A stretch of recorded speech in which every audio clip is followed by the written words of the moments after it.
Rhea, sa mga oras na ito ay patuloy na nadaragdagan ang mga replika ng Poong Itim na Nazareno na dumaragsanga dito sa Quiapo at yan ay para sumama sa nakatakdang prosesyon ng mga replika mamayang hapon.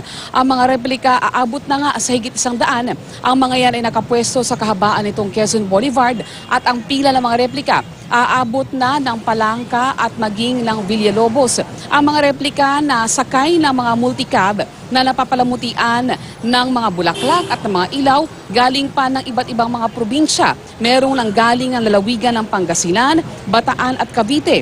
Merong din galing ng mga lungsod sa Metro Manila gaya ng Muntinlupa, Quezon City at Caloocan City. At bagamat 1:30 pa nakatakda ang pagsisimula ng prosesyon ng mga replika, marami sa mga replika nakapwesto na sa gilid ng Quiapo Church 6:00 pa lang kagabi. Nais daw kasi nilang mapwesto sa unahang bahagi ng prosesyon para ang replika ng mga deboto ay ang mauna ring mababasbasan mamaya. Gaya ng replika na galing sa Barangay 394 sa Maynila kung saan bago ihatid sa Quiapo ay nagdaos muna ang mga deboto sa lugar ng misa. Idinaan ang replika sa Arlegue Street at ang paghahatid patungo sa Quiapo, dinaluhan ng mga parokyano ng San Sebastian Church. Sa San Sebastian Church nagaganap ang salubong ni Senyor Nazareno at Mama Mary sa araw ng traslasyon. Marami rin sa mga deboto na sasama sa prosesyon ng mga replika, nagpalipas na ng gabi sa Plaza Miranda. Naglatag na lamang sila ng karton at salapag na natulog.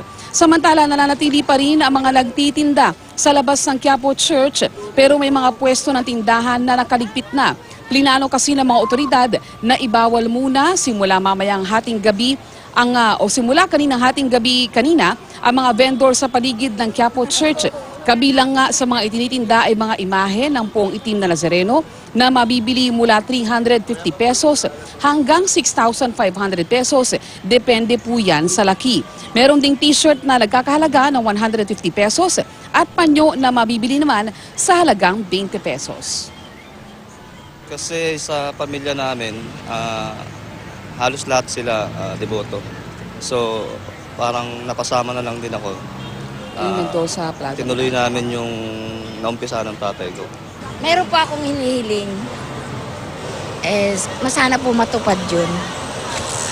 Para maging maganda yung buhay namin mag-anak. Lagi pong iligtas yung mga anak ko. Umpisa mamayang 11:00 ng umaga, Rhea, ay pansamantalang isasara sa daloy ng traffic ang kahabaan nitong southbound lane ng Quezon Boulevard. Yan ay magmula A. Mendoza hanggang Plaza Miranda, gayon din ang westbound lane ng Espanya at yan ay magmula naman sa P. Campa hanggang Lerma. At yan nga ay para bigyan daan ang pag-usad ng prosesyon. Ang lagay naman ng traffic sa mga oras na ito, itong southbound direction ng Quezon Boulevard na patungo ng Manila City Hall ay nakakaranas na ng bahagyang pagbagal sa daloy ng traffic sa mga oras na ito. At live mula dito sa Plaza Miranda, balik sa inyo, Rhea. Maraming salamat, Cecil Villarosa.